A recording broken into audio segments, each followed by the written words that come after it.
The French Revolutionary Wars saw the growth of power of Napoleon Bonaparte in France.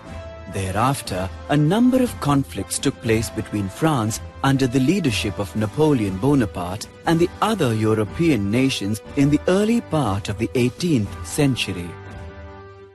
This series of wars were called the Napoleonic Wars. Napoleon Bonaparte, the Emperor of France, slowly brought almost all of Europe under his rule. A decade after the wars, the ideologies of Napoleon still existed. Napoleon's European conquests helped to spread the ideas of freedom and nationalism to other parts of Europe. During the conquests, Napoleon's armies carried the revolutionary ideas of liberty and equality with them. These wars helped to overthrow despotic governments, liberate people, and set up republican governments.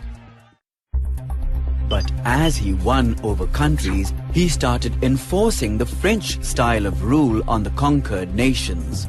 In the name of liberation, he had turned into a tyrant.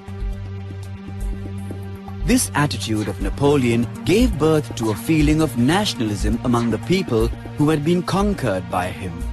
They feared their own cultures being wiped out and resented the effect of French occupation of their lands. The old style of loyalty towards rulers was replaced by a loyalty towards one's own country. This resulted in the rising spirit of nationalism among the people who could now be called nationalists. This growth of spirit of nationalism eventually led to the defeat and exile of Napoleon.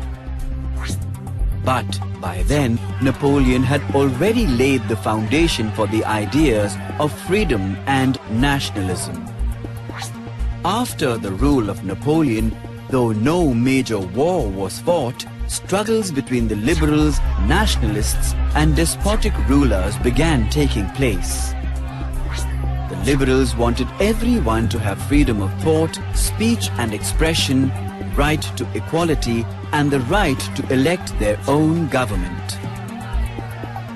While the nationalists believed that the interest of the country was more important than that of the individual. They envisioned their nation as being stable, strong, united, and being its own ruler. Many revolutions broke out throughout Europe in 1848 as a result of these ideas. These same ideas of nationalistic feelings instigated the Italians and the Prussians to fight and eventually form their own nations.